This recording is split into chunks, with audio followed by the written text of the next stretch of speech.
Hi people, it's Archivist here with a review for The Witcher 3 Wild Hunt, available for the PlayStation 4, the Xbox One and the PC, and the PC version is what you're seeing right here.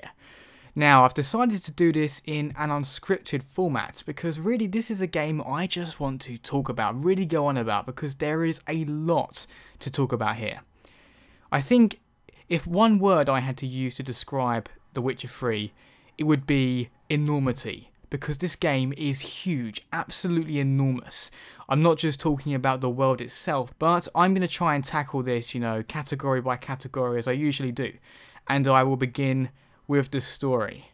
Now this is, I would have to say, the strongest aspect of not just The Witcher 3, but the Witcher series in general. You may or may not know, but the Witcher series is based on a Polish novel series by the same name, the Witcher series. And it really does show because the way the dialogue is done in this game is extremely well done, and the very nature of how it's conveyed is very similar to what you would expect from a book.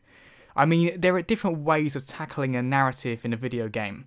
There's the movie-esque style where there isn't a lot of time to really get into detail, and so you have to do a lot of bold statements, a lot of big claims, and in some cases skim over the detail. The games, you can expect that from things like Call of Duty, where it's a relatively short campaign and you want to kind of get that high octane stuff out of the way and kind of blast through it. The Witcher 3 is more like, I guess you could say, a good TV series like Breaking Bad or Game of Thrones. It can take its time, and it really does do this. And because it can take its time, the detail just comes out in droves. There is so much detail in this game. If you ever wonder about anything in this game, wonder why something is happening, what caused whatever, there will almost certainly be a dialogue option to explore that. You are never left thinking to yourself, well, why did that happen? Not sure about that, because you can check.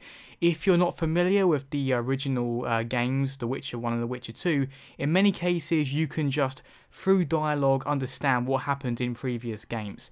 Admittedly, it's probably a benefit overall to have played especially The Witcher 2, as there are certain decisions made in that game that do impact this one. But it's absolutely not a prerequisite to enjoy this game. I mean, you might find that some characters just pop out of nowhere, but you quickly learn to understand their personalities through the game. The thing is, if you were to show a vertical slice of the dialogue, you may not think it's anything special, but the thing is, the reason it's so impressive is because there is a consistent quality. I mean, think of, again, I'm going to draw a comparison to Game of Thrones. If you just look at a simple dialogue interchange and just look at one, it's not necessarily going to blow you away. I mean, it doesn't have to, because it's got all the time it needs to slowly develop, and that's what The Witcher 3 does. It slowly builds up a story, it gives you details, and then eventually you will get these big moments, but it does absolutely take its time, and it really makes it worth it in the end. The characters are also very strong. I think something that has to be commended immensely is that there are some very strong female characters in this game, and that's something you don't see a lot. Often they're just kind of made into background, and I think that really opens it up to a broader audience. Yes, there are some nude scenes, and I'm sure certain people may think that's objectifying, but honestly, there are a lot of strong female characters in this game, and they have clear motivations, their own personalities, and they're a lot more than just eye candy. The main character, the Witcher, Geralt of Rivia, he's an interesting character.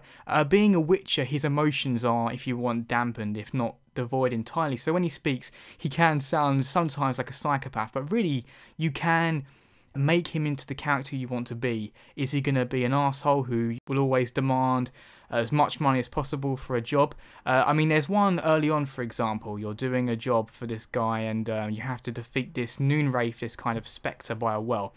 And you can ask him for your standard rate of money, which is fair, you are a Witcher, it's your job.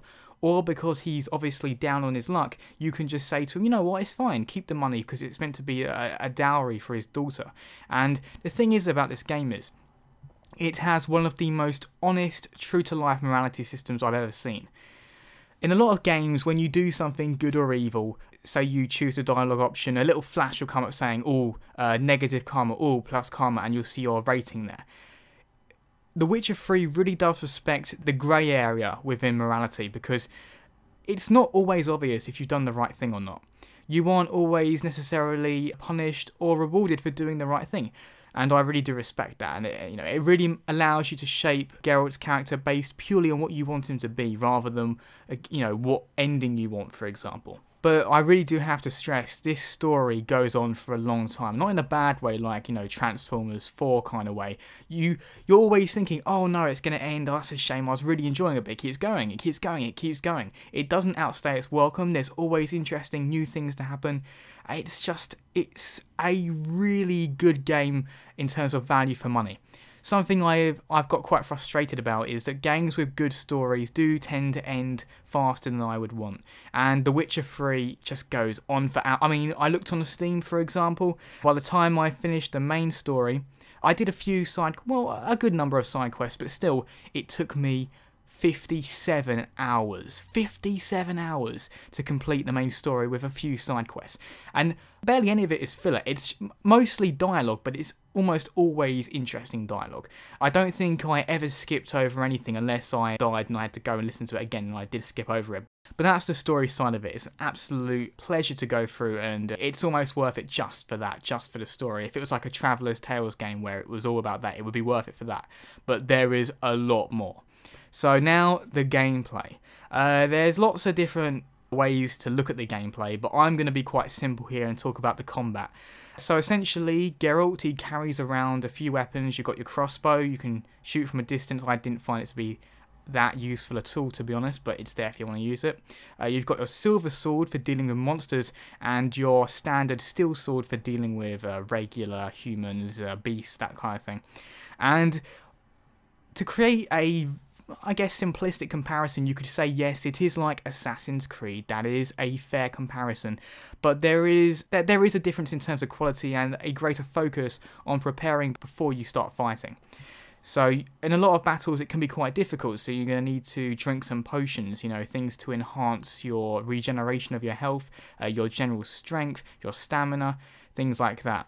Also, you can lace your sword with certain oils that are effective against different kinds of enemies like necrophages and spectres.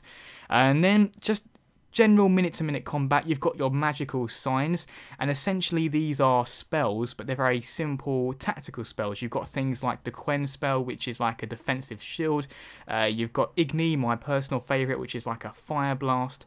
You've got, I think it's Ard, where it's like a telekinetic force blast. There's a selection, and they're fairly varied. Axii, of course, can be used to influence people's mind. Not just in combat, actually. You can use it in general conversation to kind of Jedi mind trick people.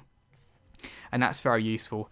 And you can upgrade your signs and your abilities through a standard upgrading ability system. It's quite typical of any RPG, to be honest. You'd expect it. One of my favourite abilities, quite a simple one, is the ability to deflect arrows with your sword. It totally makes sense because Geralt is essentially a mutant with heightened senses. Speaking of which, he can go into this kind of hypersensitivity mode called Witcher Sense mode, and you can really hear things from a distance to seek out monsters. You can track people down by looking for very subtle things like footprints or an aroma. It's kind of similar to, if you want, Batman Arkham series detective vision, but less on the nose if you want. It's not just about x-raying through things. There is some awesome detective work in this game. I really love it when you see him piecing together things. There is a lot to the gameplay. I mean, there's horseback riding as well. I think that could use a bit of work, to be honest, but it comes down mostly to the combat, which can be quite tricky. It is based mostly on dodging and parrying. I found myself dodging quite a lot, especially when I was surrounded. I mean, if you think about the Assassin's Creed games, you can often just stand in the centre and essentially wait for them to attack you and counterattack. You can't really get away with that here because, first of all, you can't just do an instant counterattack unless you are really high level. I mean, I might be doing it on screen at the moment because my armor's so high now. You do generally have to really hack people down. And the thing is, they don't just wait one by one to attack you. They will pounce all on you at once if they get the chance, especially those pesky drowners and wolves as well. And now I'll move on to the graphics, the visual presentation. The thing about the graphics is you will have seen them by now. They do speak for themselves. They are very good looking, regardless, by the way, of which platform you're on. Although I am playing on the PC version, I've seen the Xbox One version. Looks very similar, to be honest, even on the settings I'm using, which is a combination of high and ultra settings. Just a heads up for anyone using the PC version, I would recommend not turning on NVIDIA Hairworks. Although it does make Geralt's hair look very realistic, and Monster's as well, the hit to performance is in no way good enough to justify it. It's just, don't use it, basically. I think something I really have to point out, and this is more just a technical side of things than visuals. I mean, as I say, the visuals speak for themselves. They are very nice, but think about Skyrim, for example, a very similar game. It's an open world RPG, but if you remember in that game, if you walked into a large settlement, if you walked into a cave, if you walked into a building, you'd always have to encounter a loading screen. A small one often, but hey, it's still breaking the game up. In The Witcher 3, within the instances themselves, so let's just take Velen, the main continent. You can walk into houses, no loading screen. You can walk into towns, no loading screen. You can walk into the major city of Novigrad, an enormous city with loads of things in it. You just walk right in, no loading screen. Just a few minor hitches while, things are streamed in, but it's, it's hardly noticeable, especially on an SSD. And it's just incredible, really, the fact that you have these enormous environments with almost no phasing. Generally, to sum up this game, it has completely captured me for the past few days, and I can't really say that about many other games. It has just taken me in. I have been able, apart from when I go to work, I come straight home, I'm on it again. I'm playing right through the evenings as late as I can do, because it is just such an enthralling game. It's like a good book, you just can't put it down. It's just constantly bringing you back. As I say, if it was just a story game, if there was no open world to explore or monsters to fight, it would be a really good game, but it has everything. Even if you're not normally a fan of RPGs, I would recommend The Witcher 3 because it is fantastic on so many levels, and it feels like, without a doubt, one of the best games I have ever played. I'm not exaggerating there. I mean, I'm just thinking of the best games I've ever played, things like Grand Theft Auto 5, to me, World of Warcraft, things like these really amazing landmark games, Bioshock Infinite, things I'll never forget. And The Witcher 3 is just, I'd say this, it is the best game on the current gen consoles you can get that wasn't a remake of an old game, like, for example, Grand Theft Auto 5.